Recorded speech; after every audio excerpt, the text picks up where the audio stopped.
नमस्ते गुरुजी। जय गुरुजी महाराज। जय गुरुजी साध संगत जी। शुक्राना। गुरुजी महाराज द मल्टीलिंगुअल सेवादार टीम आप सबका स्वागत करती है। आज गुरुजी महाराज की कृपा से गुरुजी महाराज की ब्लेस संगत अनिल चोपड़ा अंकल जी उपस्थित हैं, जो कि संगत शेयरिंग करेंगे। हम सबका सौभाग्य है कि आज चोपड़ा अंकल के सत्संग सुनेंगे हम लोग। जय गुरुजी। शुक्राना गुरुजी। Over to you Chopra uncle. जय गुरुजी। जय Guru ji. Thank you very much. शुक्राना multilingual hosting group Vasan uncle, आप सबका शुक्राना। और सारी संगत को शुभकामनाएं मेरी हमेशा की तरह से। गुरुजी की बात, गुरुजी के परिवार के साथ आज हम फिर से चर्चा करेंगे, गुरुजी को याद करेंगे, गुरुजी की अच्छी अच्छी बातें जो गुरुजी ने कही थी हमें, उसके बारे में बात करेंगे। जैसे आप सब जानते हैं कि गुरुजी महाराज का हुक्म था मुझे अपना सत्संग 1000 बार सुनाना है, और आज मेरा 405th टाइम है। कभी भी बहुत दूर जाना है गुरुजी का हुक्म पालन करने के लिए। 1995 में मुझे हेपेटाइटिस बी हो गया था, बहुत बुरा अटैक था, और उस अटैक में मेरा बिलिरुबिन काउंट 22 चला गया था। बिलिरुबिन काउंट 22 बहुत डेंजरस होता है। बियॉन्ड 12 लाइफ को खतरा है। और मैं मिलिट्री अफसर था, इसलिए मुझे आरएनआर हॉस्पिटल ने डीआई लिस्ट, डेंजरसली लिस्ट पे डाल दिया, जिसका मतलब है कि मैं किसी समय भी जा सकता हूँ। इस हालात में डॉक्टर्स ने मुझे कहा कि कुछ भी ऑल्टरनेट थेरेपी आप ठीक समझते हो तो वो करो, और मैंने कोई ऑल्टरनेट थेरेपी छोड़ी नहीं। Acupuncture, acupressure, homeopathy, Ayurveda, colour therapy, magnet therapy, water therapy, बहुत बहुत कुछ किया। तरह तरह की केरला के मैंने जड़ी बूटियां खाई, और फिर भी कुछ फर्क नहीं पड़ा। फुल 1 मंथ तक मेरा बिलिरुबिन काउंट 22 पे था। बॉडी में बहुत वीकनेस थी। डॉक्टर्स ने कहा था कि अपना कमरा, अपना बेड ही नहीं छोड़ना है, you have to have complete total rest, और कोई मेडिसिन नहीं थी मेरे लिए। उसी समय गुरुजी पहली बार दिल्ली आए। उन्होंने ग्रेटर कैलाश S458 में अपना आश्रम बनाया, और एक हमारे एयर मार्शल थे, उनकी वाइफ गुरुजी के साथ जुड़ी हुई थी जलंधर से, और उन्होंने मेरे पास आके बोली कि देखो, एक गुरुजी हैं हमारे जलंधर वाले, वो अभी पहली बार दिल्ली में आके उन्होंने अपना आश्रम बनाया है, 5-6 दिन पहले ही आए हैं, और वो उनके पास हीलिंग पावर्स है। तो अगर आप ठीक समझो तो मैं आपको गुरुजी के यहाँ ले जाऊंगी। मैंने इंस्टेंटली उनको कहा मैं चलूंगा। शाम को वो अपनी स्टाफ कार लेके आए, और मैं उनके साथ, हालांकि मुझे कहा था अपना बेड ही नहीं छोड़ना, और मैं ये सुब्रोटो पार्क से ग्रेटर कैलाश तक अबाउट 25-30 मिनट्स की ड्राइव करके उनके साथ गया। छोटी, अभी तो S458 अभी भी गुरुजी का मंदिर है, मगर अभी उसमें कुछ मॉडिफिकेशन हो गई है, थोड़ा बेसमेंट थोड़ा छोटा हो गया है। तो बेसमेंट में 5-6 सीढ़ियां थी, मैं सीढ़ियों में उतरा। सामने बीच में रेड कार्पेट बिछा हुआ था, साइड में संगत बैठी थी, टोटल अबाउट 45-50 पीपल थे। सामने गुरुजी बैठे थे, मैं गुरुजी की तरफ चला। Total walk time was around 45 seconds. मुझे कहा गया था कि गुरुजी के जाके पांव छू देना, और मैंने जाके गुरुजी के पांव छू दिए। और जो मैंने गुरुजी के पांव छुए, गुरुजी ने अपना हाथ पहले मेरे शोल्डर पे रखा, और फिर मेरे सिर पे रखा। चल चोपड़ा, तेरा कल्याण करता, तू ठीक हो गया। And he repeated that once more. बैठे थे, तो I had to sit at a place जहां पे मैं रेस्ट कर सकूं अपनी बैक को। तो मैं दीवार के पास, around 8-10 feet away from Guruji, I went and sat down. और मैं उधर फिर पानी प्रसाद, चाय प्रसाद वगैरह शुरू हो गया। मगर 5 मिनट के बाद गुरुजी ने किसी सेवादार को इशारा किया, और एक ट्रे भर के स्टेनलेस स्टील के ग्लासेस में, टम्बलर्स में वो पानी लेके आए। गुरुजी ने एक गिलास उठा के उसके अंदर एक माला थी, रुद्राक्ष और चंदन की माला थी गुरुजी के पास। उसके अंदर, पानी के अंदर उन्होंने चलाया और कुछ मंत्र बोला। उसके बाद वो पानी अमृत बन गया। उन्होंने पहला ग्लास अमृत का मुझे दिया, मैंने लेके पी लिया। उसके बाद बनाते गए, औरों को देते गए। ज्यों ज्यों मेरा ग्लास खत्म होता था, एक और ग्लास अमृत का वो मुझे दे देते थे। ऐसे करते करते 8 ग्लास अमृत के उन्होंने मुझे पिला दिए। और ये आसान नहीं होता है कि इतना ज्यादा पानी, नियरली 2 लीटर्स इक्वलेंट पानी जो अमृत था भी, वो कोई आसानी से पी ले। मगर मैंने पिया। I was very clear in my mind. उसके बाद जल्दी ही अराउंड 9:30 लंगर सर्व हुआ। उस जमाने में एक जना एक थाली में खाता था। मुझे थाली दी गई। जो मेरे साथ डॉक्टर बैठी थी, उन्होंने कहा कि as a doctor I must tell you कि ये जो लंगर है उसमें देसी घी है और ये आपके लिए मेडिकली ठीक नहीं है, मगर डिसीजन इज योर्स, अगर आप खाना चाहें तो खाइए। मैंने कहा नहीं, मैं खाऊंगा। और मैंने वो लंगर खाना शुरू किया। जब दूसरी रोटी आधी के करीब खत्म हुई तो गुरुजी मेरे पास आके खड़े हो गए। उनके हाथ में कुछ रोटियां थी। जो मेरी दूसरी रोटी खत्म हुई, उन्होंने अपने हाथ से एक रोटी मुझे और दे दी। मैंने वो तीसरी रोटी भी खा ली। और उसके बाद गुरुजी ने कहा, चलो उठो, चोपड़ा हूं तुसी जाओ, पढ़िया लिखा बंदा है, मिलिट्री अफसर है, टेस्ट कराओ, रिजल्ट लेके आओ, अगर ठीक हो गया तो तेरा कल्याण हो गया। सो आई वेंट। ही सेड परसों आना है। I went back. Next day, I gave my blood for test. Those days it used to take 24 hours to get the results. आजकल तो 4-5 घंटे में रिजल्ट आ जाते हैं। और जब परसों अगले दिन, डे आफ्टर, जब वो रिजल्ट आया तो मेरा बिलिरुबिन काउंट स्टीपली डाउन आ चुका था। देन आई रियलाइज कि मेरा कल्याण हो गया, मैजिक हो गया। ये एक गुरुजी हैं, इनके पास बहुत पावर है। I became very, very clear about it by now. Though honestly, I was very clear from the day one when I had gone to Guruji. उस दिन शाम को मेरी वाइफ भी मेरे साथ गई। हम गुरुजी के यहाँ मंदिर गए। तो ज्यों हम सीढ़ियों से नीचे उतरे तो गुरुजी अपनी सीट से उठ, सिंहासन से उठ के हमारी तरफ आने लगे। सुमन आंटी आ गई हैं। उस दिन नहीं आई सी। Before she could reply, she said, नहीं नहीं नहीं, मैनू दसन दी लोड़ नहीं, I know why you didn't come. And then Guruji said, चल तेरी फाइल खोल दो। फाइल खोलना was that he will tell you some things about you जो आप के अलावा कोई बाहर का बंदा नॉर्मली नहीं जान सकता, उसको नहीं मालूम होना चाहिए। तो 10-12 चीजें ऐसी बताई उनके बारे में जो सारी की सारी सही थी। चमत्कार पे चमत्कार हो रहा था। उसके बाद हम गुरुजी के साथ जुड़ गए। मेरा बिलिरुबिन काउंट बिल्कुल नॉर्मल हो गया और बिल्कुल मैं बिल्कुल ठीक हो गया। उसके बाद हम गुरुजी के साथ जुड़े रहे। ज्यों ज्यों हुक्म होता था या अपनी मर्जी से, अपनी खुशी से हम गुरुजी के यहाँ जाया करते थे। जब जो जो मैं सत्संग आपको सुनाऊंगा आज, वो वही सत्संग होंगे जो मेरे साथ हुए या मैंने आंखों देखा किसी और के साथ होते हुए। कोई ऐसा सत्संग नहीं सुनाऊंगा जो किसी बुक से पढ़ा है या किसी से सुना है। It is not a here से टाइप ऑफ सत्संग नहीं सुनाऊंगा।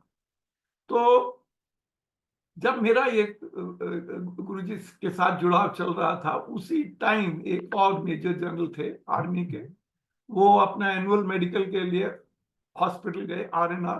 तब वो बेस हॉस्पिटल जहाँ है आजकल दिल्ली कैंट में, वहां होता था। और उनको बताया गया कि आपका हार्ट में 100% ब्लॉकेज है। 100% ब्लॉकेज का मतलब होता है कि more than 50% of the 3 arteries are blocked.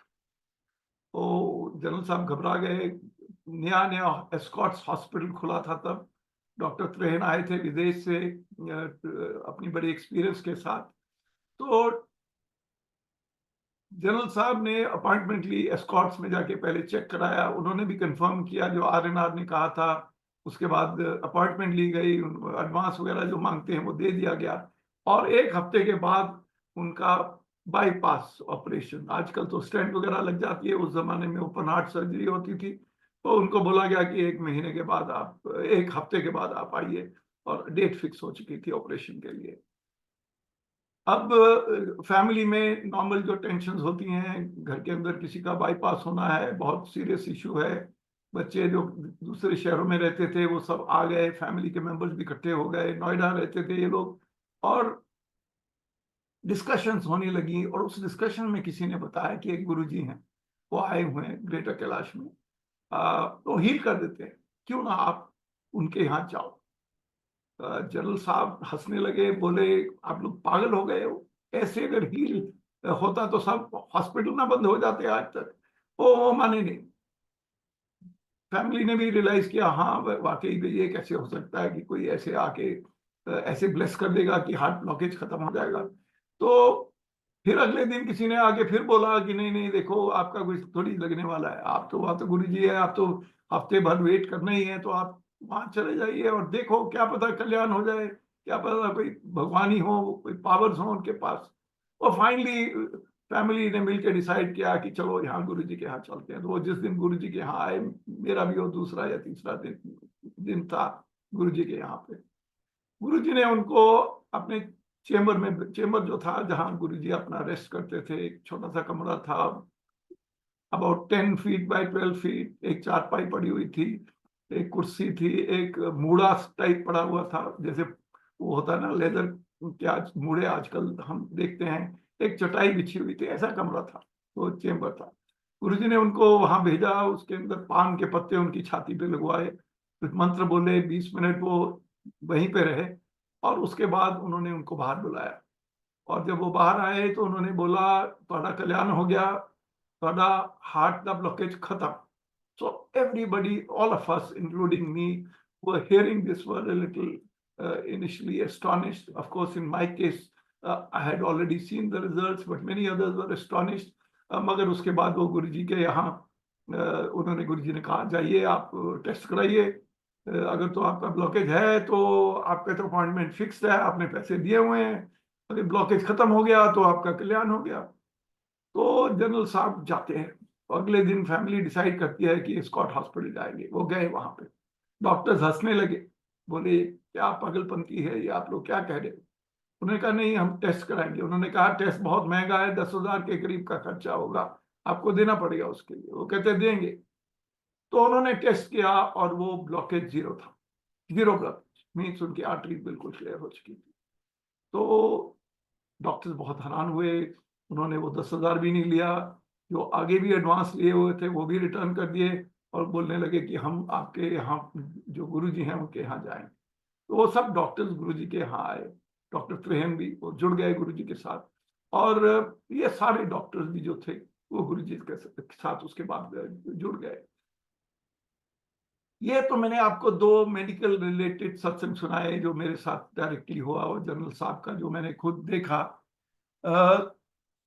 उस जमाने में गुरुजी के साथ ज्यादातर डॉक्टर्स और फौजी जुड़े हुए थे।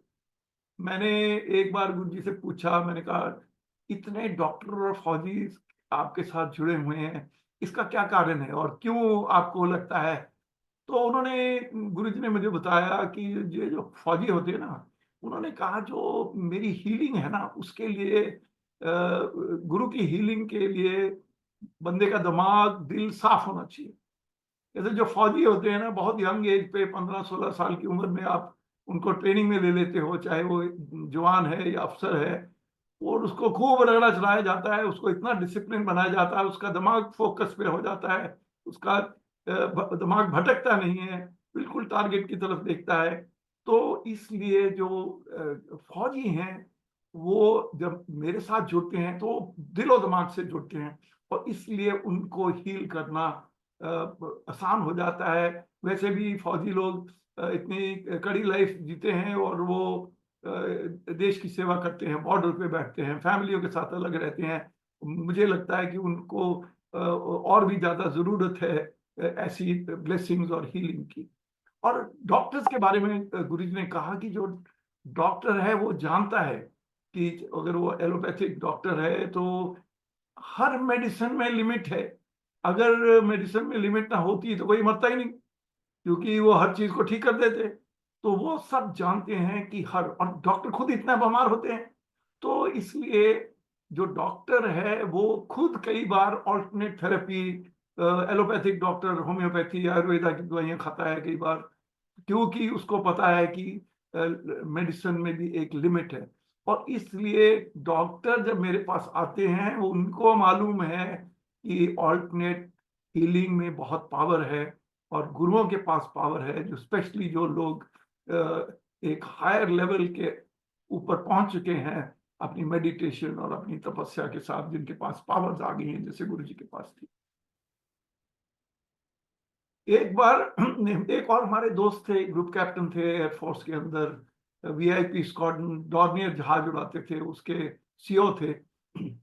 वो भी गुरु जी के भगत थे, और उन्होंने नवंबर का महीना, हम गुरु जी के साथ जून जुलाई में जुड़े थे 1995 में, नवंबर का महीना था। उन्होंने कहा कि ऐसे ऐसे मेरी ट्रेनिंग फ्लाइट बन रही है, आदमपुर साइड जाने की सोच रहा हूँ, और सुना है गुरु जी आजकल जलंधर हैं। मैं सोच रहा हूँ कि अपनी ट्रेनिंग भी कर लूंगा, आदमपुर जाके लैंड करूंगा, वहां से 2 घंटे 4 घंटे के लिए गुरु जी के आश्रम में जलंधर चले जाएंगे, उनका ब्लेसिंग लेके वापस आ जाएंगे। उन्होंने मुझे कहा कि तुम भी चलोगे? मैंने कहा बहुत खुशी से चलूंगा। तो सवेरे सवेरे मैं उनकी स्क्वाड में पहुंच गया, 8 बजे हम जहाज में बैठे, एकदम सर्दियों का मौसम, विजिबिलिटी गिर गई अचानक, और विजिबिलिटी इतनी ज्यादा गिर गई पालम एयरपोर्ट के ऊपर कि हम जा ना पाए। और ये टेक ऑफ करने के लिए हमको 12 साढ़े 12 बजे तक वेट करना पड़ा। एक दिन पहले हमने गुरुजी के यहाँ चेक करा लिया था किसी सेवादार से बात करके कि क्या गुरुजी कल होंगे यहाँ पे। उन्होंने कहा हाँ, और हम उसी ख्याल से ये सारी प्रोग्राम बनाया। फाइनली हम आदमपुर में 1 डेढ़ बजे के करीब पहुंचे। जब तक हमने अपनी जिप्सी वगैरह स्विच ऑफ किया जहाज, जिप्सी वगैरह ली, और उसके बाद हम आश्रम में पहुंचे तो 3 बज गए थे जलंधर में। गुरु जी उस टाइम अपने चेम्बर में रेस्ट कर रहे थे। हम थोड़ी संगत बैठी हुई थी, सिर्फ 4-5 लोग थे, और भजन चल रहे थे, हम भी जाके बैठ गए। अराउंड 4 o'clock गुरु जी अपने चेम्बर से बाहर निकल के आए। सिर्फ हम 5 ही लोग थे। जब गुरु जी आए, हमने उठ के पांव छुए। गुरु जी ने पहले ही बोल दिया, सवेरे आना सीगा तुसी, हुण आए हो, की गल होगी। बिफोर वी कुड रिप्लाई, नहीं नहीं मैनू दसन की लोड़ नहीं, मैनू सब पता है। So we knew that the सेवादार्स had told Guruji that वो पायलट अंकल वहां से दिल्ली से आने वाले हैं। खैर हम बैठ गए, बिल्कुल गुरुजी के पास बैठ गए। गुरुजी अपनी कुछ बातें मुझे सुनाते रहे, कुछ बातें करते रहे हमारे साथ। तो जब हमने आदमपुर में लैंड किया था, तो बेस कमांडर ने मुझे कह दिया था कि आपकी लास्ट टेक ऑफ 6 बजे की है, क्योंकि आज यहाँ पे नाइट फ्लाइंग क्लियर नहीं है कोई, इसलिए आपको अगर 6 बजे आप टेक ऑफ नहीं करोगे तो उसके बाद कल ही सवेरे आप जा पाओगे। तो ठीक है। तो अराउंड, इसका मतलब था कि 5 बजे हमको गुरु जी का आश्रम छोड़ना है, ताकि 5:45 तक हम पहुंच जाएं, फटाफट जहाज स्टार्ट करके हम 6 बजे तक टेक ऑफ कर सकते हैं। तो 4:45 बजे मैंने अपनी घड़ी देखनी शुरू की। तो जो मैंने घड़ी की तरफ देखा, तो गुरुजी ने मुझे देख लिया घड़ी देखते हुए। तो गुरुजी ने कहा, पहला लेट आंदे हो, हुण घड़ियां देखते हो। ओह, आई सेड नहीं नहीं गुरुजी, ऐसी बात नहीं है, हम तो आप ही के पास आए हैं। He understood everything. 5 बज गए, उसके बाद हम बैठे रहे, फिर और कुछ समोसा प्रसाद वगैरह आ गया, कुछ ऐसे चलता रहा। 8 बजे गुरुजी ने कहा, चलो चोपड़ा उठो, हुण तुसी जाओ। मैंने कहा गुरुजी हम तो अब जा ही नहीं सकते, हमको तो कल ही जाना है, हम तो रात को लेट जाएंगे, लंगर खा के जाएंगे। उन्होंने कहा नहीं नहीं नहीं नहीं नहीं, नहीं तुसी जाओ।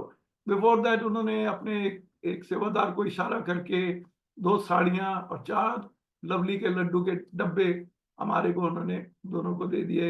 एक एक साड़ी और 2-2 डब्बे हमारी वाइफ्स के लिए, आंटियों के लिए। और उन्होंने कहा जाओ। हम 8 बजे वहां से निकले, आदमपुर पहुंचते हैं 9 बजे, और गार्ड रूम में हमारे लिए मैसेज है कि कोई स्पेशल मिशन क्लियर हो गई है, नाइट फ्लाइंग क्लियर हो गई है, और आपका जहाज तैयार हो करा दिया गया है, और अगर आप ठीक समझो तो आप आज जा सकते। तो हम वहां से गार्ड रूम से सीधा अपने जहाज के पास गए, स्टार्टअप किया, टेक ऑफ किया। फाइनली रात को 11:15 बजे अपने अपने घरों में पहुंच गए। कैसे गुरुजी ने ये सारा सीक्वेंस किया।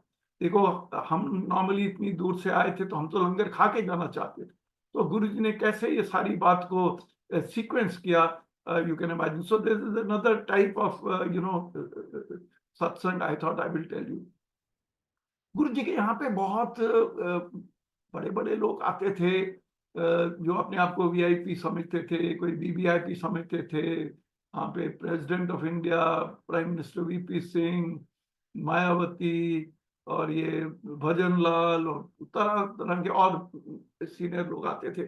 और एटलीस्ट 4 लोगों को गुरुजी ने, क्योंकि वो उस दिन आए जिस दिन मैं भी वहां गुरुजी के यहाँ गया हुआ था, गुरुजी ने मेरे को बोला एक दिन कि ये लो जी, वीपी सिंह जी से बात करो। मैंने उनसे बात की, बड़े शांति से बैठे, कोई उनके पास कोई उनके अंदर एयर्स नहीं थी, सिंपल इंसानों जैसे उन्होंने चुप करके सुना मेरा सत्संग। मगर जब मायावती आए या भजन लाल आए, गुरुजी ने बोला इन्हों चेंबर विच ले जा, उथे लगे।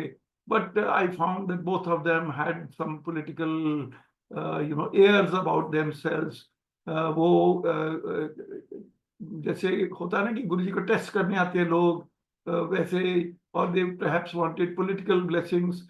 और जब मेरे को अंदर भेजा गया तो वो मुझसे क्वेश्चन कर लेंगे कि आपको क्यों हमारे साथ बात करने को बोल रहे हैं, हम तो गुरुजी को मिलने आए ना कि आपको। So that kind of a feeling they had. But what Guruji meant by sending me there was to narrate my satsang, ताकि अगले आप वो समझें कि गुरुजी की क्या पावर्स हैं, हीलिंग्स क्या है, ताकि उनका जुड़ाव गुरुजी के साथ करेक्ट कॉन्टेक्स्ट के अंदर बन पाए। और जब टीएन सेशन आए, वो बड़े पढ़े लिखे थे, बहुत इंटेलिजेंट थे, ही वॉज वेरी गुड। एक कोने में खड़े थे, उनके हाथ में एक कॉपर का लोटा था। गुरुजी ने मेरे को बोला ओ देख टीएन सेशन खड़ा है, जाके ਉਹਦੇ ਨਾਲ खड़ा हो जा, उन्होंने कहानियां सुना। So I walked up, stood next to TN Session. He was looking in front towards Guruji. दीवार के साथ उनकी बैग थी, मैंने भी बैग लगा के खड़ा हो गया, मैं भी सामने देख रहा था। और मैंने TN Session को बोला गुरुजी ने मुझे आपको कहानी सुनाने के लिए बोला है। उन्होंने पूछा क्यों? मैंने कहा वो मेरे से मत पूछिए, वो मेरे को तो उन्होंने बोला है, मैं अपना फर्ज कर रहा हूँ और मैं आपको कहानी सुनाऊंगा। उन्होंने कहा हाँ सुनाइए। मैंने सुनाई, उनको अपना सत्संग सुनाया। उसके बाद उन्होंने 2-3 मुझसे सवाल किए, जिसका मैंने जवाब दिया। बड़े इंटेलिजेंट सवाल थे, रेलेवेंट सवाल थे। मुझे मजा आया, मुझे खुशी हुई कि वो ऐसा सवाल पूछ रहे हैं। मगर वो उसके बाद अच्छी तरह गुरुजी के साथ जुड़े, because he was a very very clear headed man. मैं ये क्यों बता रहा हूँ कि तरह तरह के लोग आए बहुत। मैं जब ठीक हो गया तो मेरे बहुत रिश्तेदार 40, 45, 50 या फ्रेंड्स वो गुरुजी के साथ के पास आए, मगर जुड़े बहुत कम, सिर्फ 4-5 उनमें से एक तरीके से जुड़े। बाद में बहुत और जुड़ गए, बट वो इनिशियल डेज में, बिकॉज जो भी आता था गुरुजी कहते थे टेस्ट करने आ रहा है, चेक करने आ रहा है, ये गुरु करता क्या है, क्या होगा हमारा कल्याण होगा कि नहीं होगा, इसका हो गया जरूरी नहीं हमारा भी होगा। तो ऐसे करके बहुत लोग आते थे। गुरुजी वॉज वेरी कंसिडरेट। देखो हम फौजी लोग, जगह जगह पोस्टिंग होती थी, और भी वैसे बड़ी संगत ऐसी थी, कई लोग तो बॉम्बे से हर वीकेंड फ्लाई करके आते थे। अच्छे पढ़े लिखे लोग, वेल ऑफ लोग आते थे just to be with Guruji for 1 day. वो खास फ्लाई करके आते थे और वीकेंड के अंदर 1 दिन के लिए। तो ऐसे Guruji, but Guruji was very conscious कि हम जो फौजी लोग जगह जगह से आते हैं, उनकी और कोई रिक्वायरमेंट्स होंगी। मैं जब भी आता था, मैं असम में मेरी पोस्टिंग, मेरी बैंगलोर में पोस्टिंग, मेरी विदेश में 4 साल रशिया में पोस्टिंग उसी टाइम में थी। जब मैं आता था गुरुजी पहले दिन ही पूछते थे कितने दिन लिए आया। मैंने कहा गुरुजी 1 हफ्ते लिए। 2 बार इतने आना है, 5 बार दोस्ताना विस्की पीनी है और अपने बच्चों का ध्यान रखना। मीन्स ही वॉज कॉन्शियस कि जो छुट्टी पे आया है इसके 10 काम होंगे, इसने अपने दोस्तों को मिलना है, अफसरों को मिलना है, हेडक्वार्टर में जाएगा, अपने बच्चों का देखेगा, उनकी स्कूलिंग, कॉलेज, उनकी और फैमिली की रिक्वायरमेंट्स देखेगा। तो Guruji was very considerate when you did this, and many times he would jokingly tell you चल वे हुन तू ना 5 दिन बाद आ जी, बाकी 4 दिन whisky P, whatever he wanted to say to Fauji, he would tell something like that often. He was also very considerate. जो ladies आती थी गुरुजी के यहाँ, अकेली लेट नाइट ना जाएं, अगर लेट नाइट हो रही है वापस जाने के लिए तो उनको कोई ना कोई एस्कॉर्ट करे। खास करके जब एम्पायर स्टेट में उनका मंदिर था, उस टाइम एमजी रोड बिल्कुल नैरो सी एक सड़क थी, कोई मेट्रो नहीं था, ये कोई दुकानें आ गई वो कुछ नहीं था, सिंगल पतली सड़क होती थी, दोनों तरफ अंधेरा जंगल टाइप होता था, थोड़ी फौजी स्टैब्लिशमेंट्स थी, बस वही वो इसलिए जो गुड़गांव वापस जाने वाले खास करके लोग होते थे, इवन दूसरी तरफ जो दिल्ली आने वाले थे, कुछ एरिया उनको बहुत डार्क और सुनसुना सा लगता था। इसलिए Guruji would make sure that he made somebody escort you, कोई ना कोई लोग, दो तीन कारें इकट्ठी जाएंगी ताकि lady gets escorted, even men get escorted. तो एक दिन हम लाइन में खड़े थे, लंगर खत्म हो गया, गुरुजी के पांव छू के परमिशन लेनी थी, मेरे आगे एक लेडी थी, उन्होंने परमिशन मांगी, गुरुजी ने कहा नहीं नहीं हजे नहीं जाना, बैठो थे। Normally that lady was single, she used to come alone, and Guruji would never stop her. तो उन्होंने ਉੱਥੇ immediately behind me, he said Chopra ਇਹਨਾਂ ਨਾਲ ਬੈਠੋ, ਤੁਸੀਂ ਗੱਲਾਂ ਕਰੋ। I didn't know that lady, and Guruji ने कहा ਤੁਸੀਂ ਇਹਨਾਂ ਨਾਲ ਬੈਠੋ, so I went and sat next to that lady, and she was a little smarter than me, मैं थोड़ा शाई टाइप था, तो उसने इनिशिएटिव लिया, तो उसने कहा आप कौन हो, कहाँ से आए हो, क्या नाम है। मैंने कहा मैं ऐसे कपूरथला का रहने वाला हूँ। कहती है ओह कपूरथला में तो मेरी बहन भी एक रहती है वहाँ पे। मैंने कहा अच्छा। मैंने कहा कपूरथला तो एक छोटा सा शहर है, तो अगर आप उनका नाम बताओ तो शायद मैं उनको भी जानता हूँ। तो उन्होंने जो नाम बताया वो मेरी मदर का नाम था, यानी कि वो मेरी मदर की फर्स्ट कजन थी। अब मैं कभी उनको मिला नहीं था, और गुरुजी ने कैसे हम तो जिन्हों को जो रिश्ते में काफी क्लोज हैं मगर कभी आपस में मिले नहीं हैं, उनको साथ साथ बिठा दिया। और नॉर्मली उस लेडी को गुरुजी ने कभी रोका नहीं था, हमेशा कह देती थी चले जाओ, गुरुजी कहते थे हाँ जाओ, because she had to go alone. So कैसे गुरुजी कनेक्ट करते हैं लोगों को। और जब उन्होंने अपना नाम बताया कि मैंने कहा अच्छा, तो फिर मेरे को याद आया कि बचपन में जब मैं क्लास 6 में था, मैं अपनी मदर के साथ एक बार कलकत्ता गया था, किसी घर में रहा था, और मेरी मदर और उनकी कजन्स और फ्रेंड्स किसी लड़की के बारे बात करते थे जो हॉस्टल में पढ़ती है, उसके बारे में अच्छी अच्छी बातें करते थे। उसका नाम गोगो था, और वो गोगो जिसका नाम मैंने 30 ईयर्स अर्लियर सुना था बचपन में, वो मेरे साथ बैठी थी। वही वो लड़की थी जिसके बारे में मैंने अच्छी अच्छी बातें यंग एज में सुनी।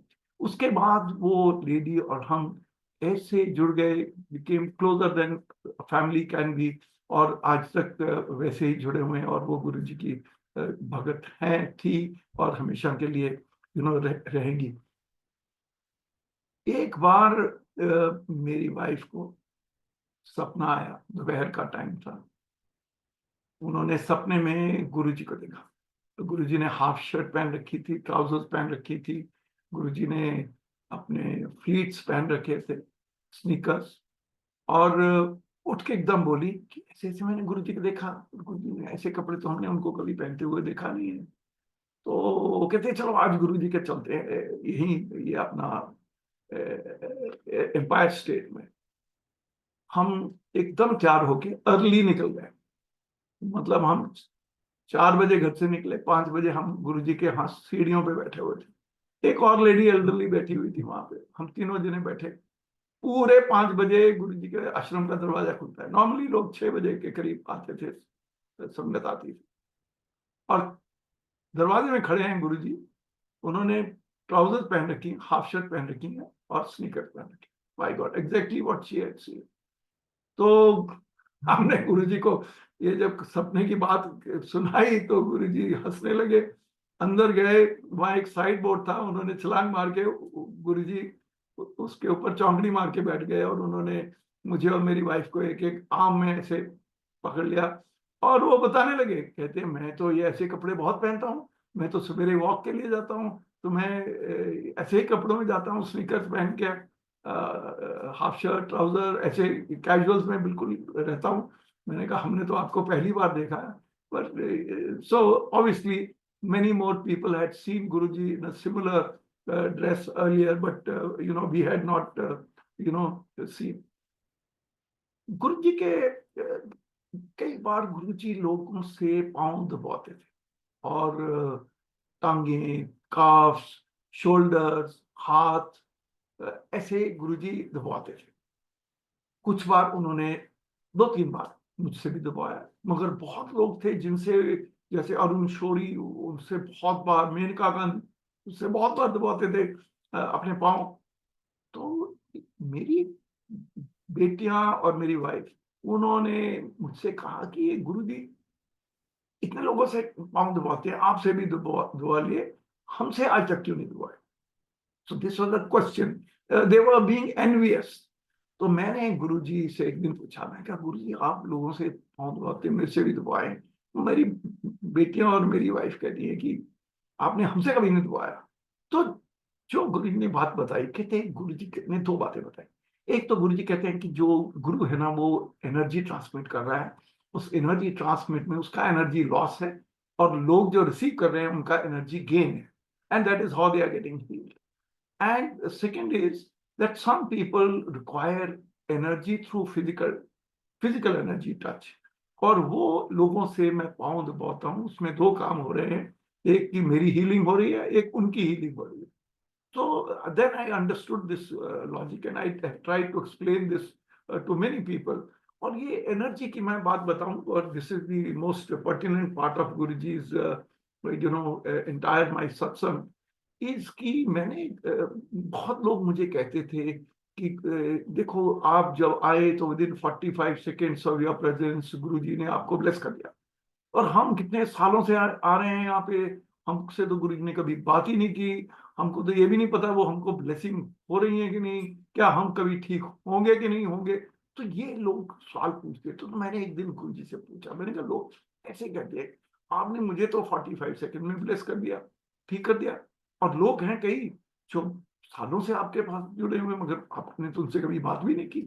तो जो उन्होंने बताया, I think is a very important essence. उन्होंने कहा, कहते हैं जो गुरु है ना, वो रेडार जैसे ट्रांसमिट कर रहा है सारे डायरेक्शन में।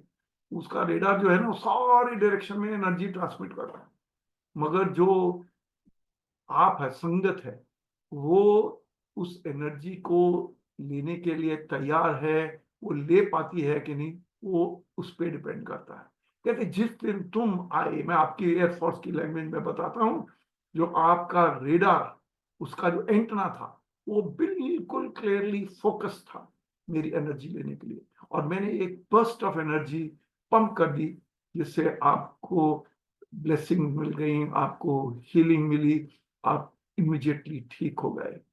तो he said that this term blessings ready actually came out from this conversation of Guruji and me, when he was trying to explain to me that ultimately the onus is on the individual। जब आप यहाँ आते हैं, जो लोग unconditionally connect करते हैं, जो इनका फेथ अनकंडीशनल है, जो एनर्जी लेने के लिए तैयार हैं, यानी कि they are blessings ready, then only you will be able to get healing. So ये first time when I understood from Guruji कि blessing ready का onus जो है वो हम सब पे है, और ना कि जो गुरुजी है, आज गुरुजी फिजिकल फॉर्म में नहीं है, मगर Guruji is there, is omnipresent. हम स्वरूप में देख लेते हैं, हम वैसे देख लेते हैं, कई बार बैठे बैठे फ्रेग्रेंस आती है आपके पास से, गुरुजी की फ्रेग्रेंस आप सब जानते हैं,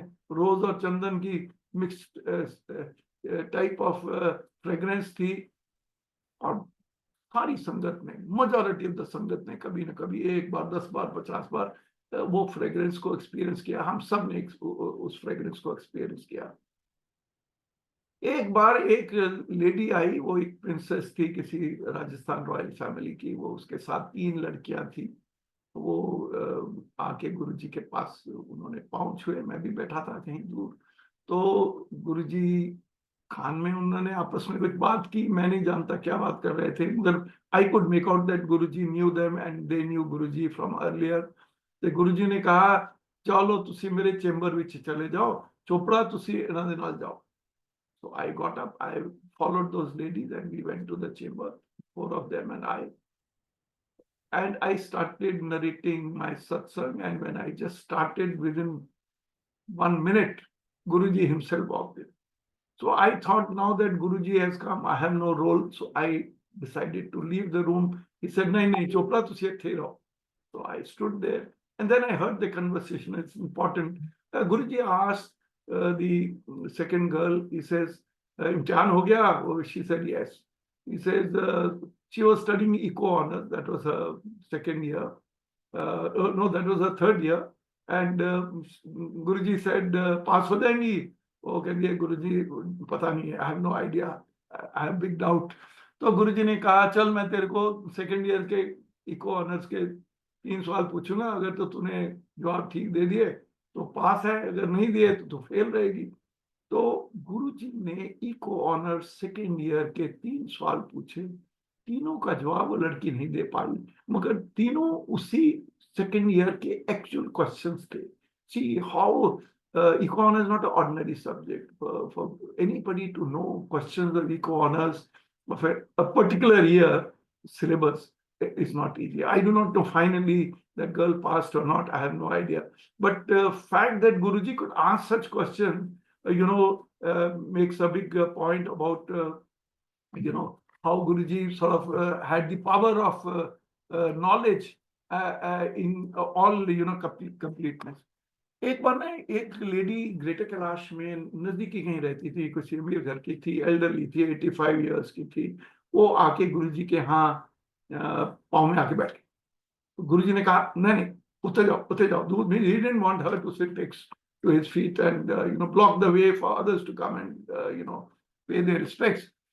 But she didn't get up. Guruji was very uncomfortable with this situation. But she said, "Guruji, mere na घुटने बड़ी दर्द रहती है. My knees are paining all the time." And Guruji said, "Oh, कितने साल दी?" कहते 85 साल दी. वजन देखे अपना. Have you seen your weight? And he says, "How do you expect that your knees will not be paining at this age?" नहीं नहीं Guruji, तुसी ठीक कर दो, ठीक कर दो. So then Guruji asked, he says, "अमृतवाणी पढ़ती है?" She says, नहीं. अच्छा, ग्रंथ साहब का पाठ किया है कभी? नहीं. ओम भूर्भुवः तो आता है कि नहीं आता? वो कहती नहीं. Just get up, go back home, and start doing these 3 things, and start moving around in the house, and you will find that your knees will be all right. Now, when Guruji जब ऐसी बात कहते थे, तो सारी संगत को समझाने की कोशिश कर रहे थे. इन द सेम शॉट वो ऊंचा बोलते थे तब, ताकि लोगों को भी समझ आ जाए कि don't just come here to listen to bhajans, to have prasad, to get time to meditate, sitting quietly and listening to the bhajans. That is the aim of your coming here, and not come here. जैसे आप किसी उसके पास जाते हो ना, छोटे clinic में या किसी डॉक्टर के पास भी, लो जी मेरे को गोली दो, मैं ठीक कर रहा हूँ. That is not the aim of coming to Guruji's place. So many people, including today and even then, used to be unsure of themselves and how to कैसे connect करना है गुरुजी के साथ, कैसे हमारा क्या रोल है as individuals. गुरुजी कहते थे if and but until. Guruji said confused until. If you see the percentage of people connected Guruji के साथ ज़्यादातर ladies would be maybe 60-65%, 35% men, because men are perhaps वो अपने कामों में भी कई लगे हुए स्ट्रगल कर रहे हैं, और there are a little higher percentage of ladies. तो बड़ा कॉमन था. मेरी वाइफ को रेगुलरली गुरुजी कहते थे confused Suman aunty, confused aunty, because he could see in her face and her body language that she was unsure how to connect, what to connect, but that was unsure how to connect with Guruji. And that was, common with a large number of people. It's common even today that people are unsure. And many people have asked me one-to-one. मेरे साथ बहुत लोग phone पे बात करते हैं पूछने के लिए कि कनेक्ट कैसे करना है गुरुजी से. कोई फॉर्मूला नहीं है, आसान फॉर्मूला नहीं है, पर मैं अपनी तरफ से कोशिश करता हूँ, उनके साथ डायलॉग करता हूँ, उनको ये बताने के लिए कि कैसे कनेक्ट करना है. एक और गुरुजी ने जो बात मुझे बताई थी, वो जो मैं सेकंड मोस्ट इंपॉर्टेंट बात है कि गुरुजी जो कहते थे, वो ही एक ऑल्सो एसेंस ऑफ गुरुजी के साथ कनेक्शन का है। गुरुजी कहते थे छोटी सी तकलीफ होती है आपको, आप अपना मेडिसिन बॉक्स खोलते हो, एस्प्रिन डिस्प्रिन कुछ खा लेते हो, आप ठीक हो जाते हो। वो भी कहते थे गुरुजी, कहते आपको डिस्प्रिन ही सूट करती है तो आप डिस्प्रिन ही खाओगे, मगर आपको पता है कि एस्प्रिन डिस्प्रिन और 10 गोलियां हैं, कमर्शियल नेम डिफरेंट है मगर उनकी केमिकल फार्मूला सेम है, मगर फिर भी आप कहते हो मैं डिस्प्रिन ही खाऊंगा, क्योंकि आपका जो माइंड का कनेक्शन है उसी गोली के साथ जुड़ चुका है। उसके बाद अगर आप ठीक नहीं होते हो तो आप अपने फैमिली डॉक्टर को 3-4 दिन बाद कॉल करते हो, वो आपकी दवाई बदल देता है, फिर आप ठीक हो जाते हो। नहीं ठीक हो जाते हो तो फिर वो कह देता है कुछ ब्लड टेस्ट करा लो या कोई और टेस्ट करा लो। आप वो टेस्ट करा लेते हो, टेस्ट बिल्कुल नॉर्मल निकलते हैं, अगर आप फिर ठीक नहीं होते फिर वो आपको किसी स्पेशलिस्ट के पास भेज देता है। वो स्पेशलिस्ट के साथ आप अपॉइंटमेंट लेते हो, फीस देते हो, लाइन में लगते हो, अपॉइंटमेंट्स कई बार 2-2, 3-3 घंटे लेट चल रही होती हैं। उसके बाद वो एमआरआई करा देता है आपसे, ईईजी करा देगा, कुछ और टेस्ट करा देगा, ऐसे चलता रहता है तुम्हारा सारा कुछ। जब सारा कुछ फेल हो जाता है ना, तो तब आप गुरुओं के पास आते हो। और जब आप गुरु के पास आ रहे हो, जैसे वो गुरु जी के पास आ रहे हो, तो आप अपनी मर्जी से आते हो, अपने टाइम से आते हो। आप डिसाइड करते हो बड़े मंदिर किस दिन जाना है, आप डिसाइड करते हो किस टाइम पे जाना है, और वहां पे कोई अपॉइंटमेंट नहीं है, कोई फीस नहीं है, पानी प्रसाद ऑन द हाउस, चाय प्रसाद ऑन द हाउस, भजन फ्री में, भजन सुन रहे हो, एनवायरनमेंट बनी हुई है, और लंगर प्रसाद ऑन द हाउस। किसी चीज के लिए आपको पैसा नहीं है, और सब सिर्फ लेना, और फ्री में ब्लेसिंग्स, अनगिनत ब्लेसिंग्स। तो कैसे गुरुजी कहते थे फिर भी आप ये सारे फ्री सिस्टम का, फ्री ब्लेसिंग का फायदा नहीं उठा पाते, क्योंकि आप जब आते हो बड़े मंदिर में, आज भी जाता हूँ, पिकनिक मना रहे हैं लोग, मैं कई लोग यहाँ घरों में या किसी हॉल्स के अंदर सत्संग कराते हैं, मैं कई बार वहां जाता हूँ, मोबाइल पे मैसेजिंग चल रही है, लोग अपनी ईमेल चेक कर रहे हैं वहां बैठ के, अभी भजन सुनने आए हो। तो वो जो बात जो गुरु जी ने कही थी, उसके आज देखो तो बड़ी कॉनोटेशन। मैं आपको एक और बताऊं, मैं कई बार जाता हूं बड़े मंदिर, तो वैसे तो मेरी कार को वो अलाउ कर देते हैं बड़े मंदिर तक जाने पर, कई बार मेरे को कॉमन बस लेनी पड़ती है या किसी टैक्सी में। वो जो 2 मिनट 2.5 मिनट की ड्राइव है from the main road to बड़ा मंदिर का गेट, मैं फटाफट 2 सत्संग सुना देता हूँ लोगों को, कि मुझको लगता है कि वो बड़ा मंदिर में पहुंचने से पहले ही उनको क्लियरली मोटिवेट कर दूं, ताकि वो उनको पावर्स ऑफ बड़ा मंदिर, powers of Guruji, powers of blessings उनको पहले से ही समझ आनी शुरू हो जाए। मेरी फैमिली जुड़ गई थी, मेरे नेफ्यू का नाम गुरुजी ने रखा था, मेरे फादर को और मदर को रेगुलरली जलंधर वो गुरुजी के साथ यहाँ जाने लग पड़े थे। गुरुजी ने मुझे पहले ही महीने में जब मैं गुरुजी के साथ जुड़ा तो कहा, चोपड़ा तू देखी तेन मैं किथे पहुंचाना, means see where I will take you. And Guruji's blessings are there on me and each one of you and the entire millions of Sangha that is connected with Guruji. That from that day which I connected to Guruji till today, I have been non-stop. Not only I became an air marshal in the Air Force, but तब से लेके आज तक गुरु जी की blessings हैं, and Guruji is looking after, making sure that I'm continuing to work in good positions, in good places, in good environment. वो गुरु जी की blessing आज तक चल रही हैं, क्योंकि गुरु जी ने मुझे तब बता दिया था 95 के अंदर, तो देखना तेनों मैं किथे लेके जाना है। So why I am narrating is not that I have done something great. It's all has been done by Guruji. Whatever I am today, or many of us are, it's all because of Guruji. And I must tell you one last part of my satsang, कि मैं गुरुजी 2007 में उन्होंने अपना physical form में चले गए, मगर गुरुजी की तब बोलते थे जाने से पहले, हमको बताते थे गुरुजी देखियो अच्छे तरह लाइना लगनी है, एंड श्योर ना वी नो दैट बड़े मंदिर में लाइनें लगी हुई हैं। हमको पता है कि 192 कंट्रीज के अंदर सत्संग हो रहे हैं। मैं बहुत कंट्रियों के साथ जुड़ के ऑनलाइन सत्संग करता हूँ। यहाँ भी देखो वासनंगल ऑस्ट्रेलिया में बैठा हूँ, तो कैसे सारी दुनिया में संगत बढ़ती जा रही है। हर दूसरी कार दिल्ली एनसीआर के अंदर उसके पीछे गुरुजी लिखा हुआ, हर दूसरी कार के पीछे। और बहुत लोग इसी से ही पता लग गया उनको कि गुरुजी कौन है, छतरपुर में वाले गुरुजी हैं, बड़े मंदिर वाले गुरुजी हैं, ऐसे लोग जुड़ रहे हैं।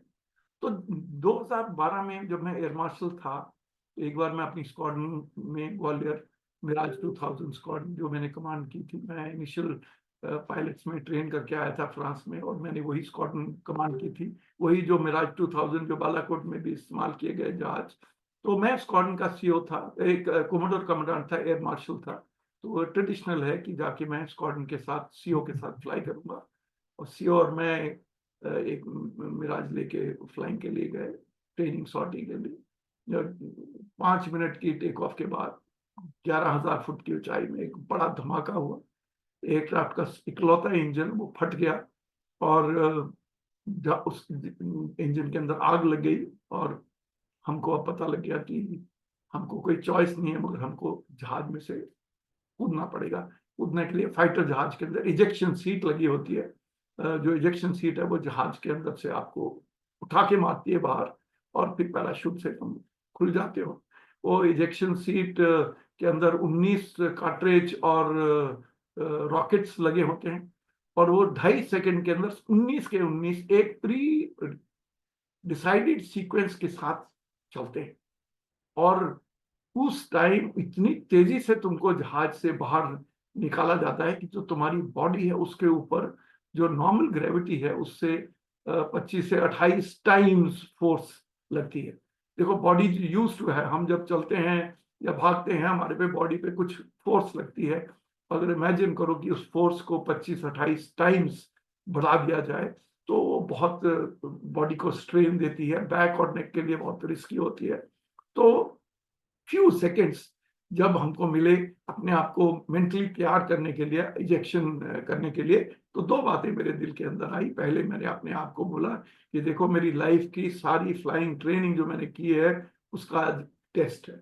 और दूसरी बात मैंने कहा गुरुजी जिस दिन मैं आपके पास पहले दिन आया था 45 सेकंड में आपने अपना हाथ मेरे सिर पे रख के मुझे ब्लेस कर दिया था, आज भी अपना हाथ मेरे सिर पे रख देना। और उसके बाद हमने सीट का हैंडल खींचा और इजेक्ट हो गए, और 42.5 सेकंड के बाद पैराशूट खुल गया।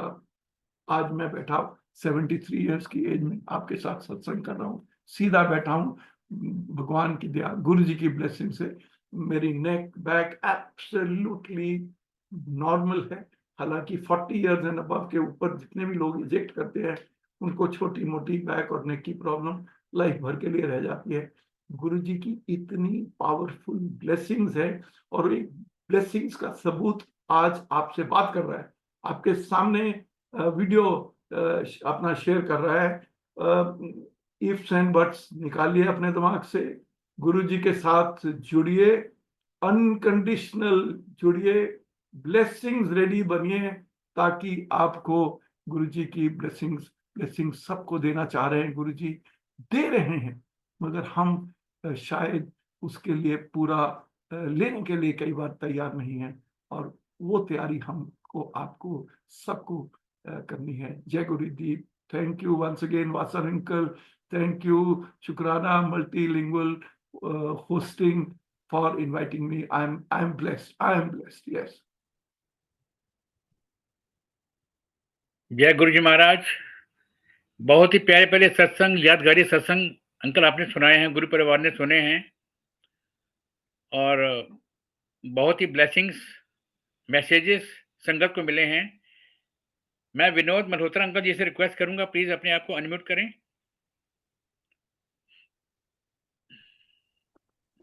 जय गुरु जी अंकल, जय गुरु जी जय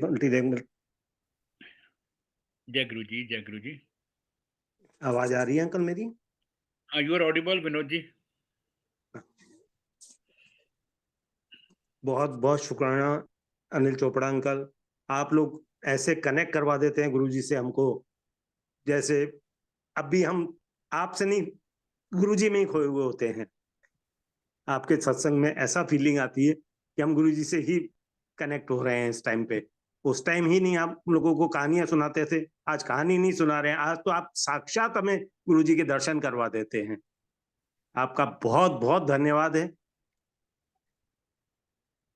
आज भी बहुत सारे, ये नहीं है कि गुरुजी आज नहीं है, गुरुजी आज भी हैं, उससे हुआ है, आज ब्रह्म रूप में है, आज भी दर्शन दे रहे हैं। मुझे कई बार दर्शन हुए हैं गुरुजी के, तो ऐसा नहीं है कि गुरुजी उस टाइम थे, गुरुजी आज भी हैं। ये